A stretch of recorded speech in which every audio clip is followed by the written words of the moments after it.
Kaya talaga cuma dia ka sa daan na dai. Nay, herbisa yan na rin nagsa. Dito niya. Ay, gana na lahat ng kuan. Sabad na.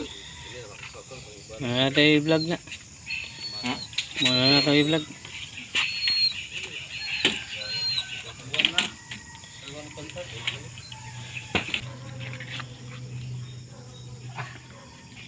Sabi tubig. So, may pangalan na ni Dong. Transistor type. Mo ni yung kuan katong mga nangutana kung unsay ila. Yan.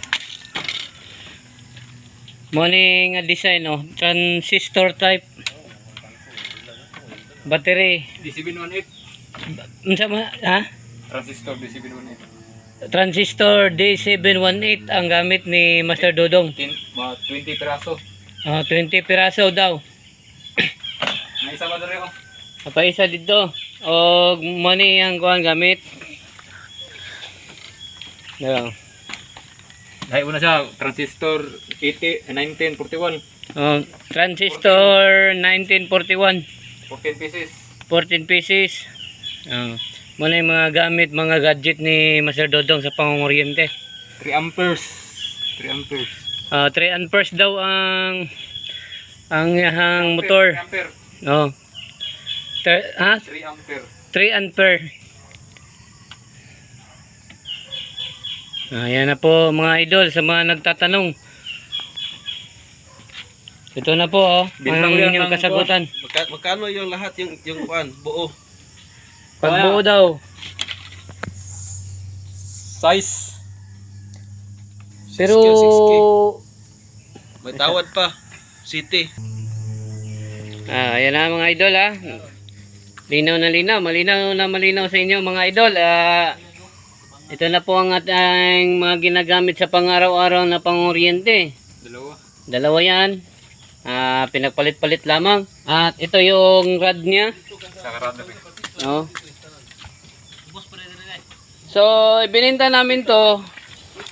Pero hindi marunong yung bininta namin to mga idol, pero hindi marunong yung gumamit kaya binalik.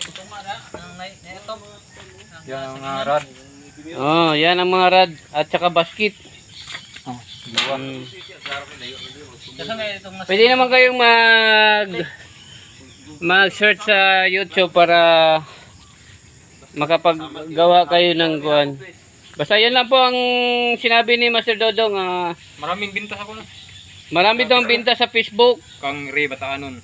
Kay Ray Bataanon. Punta kayo kay Ray Bataanon. Search lang ninyo sa Facebook. Doon kayo bibili ng aparato para makakabili kayo ng ganito. Ayan na mga idol. Maraming salamat po sa papanood. Video 0 kami ngayon. Wala kaming huli. Dalawa lang po ang pantat tsaka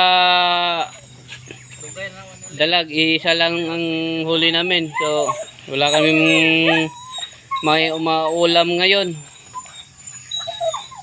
Hanggang dito na lang guys. Maraming salamat po. Salamat po sa inyong suporta. Bye bye po. Bye bye. God bless.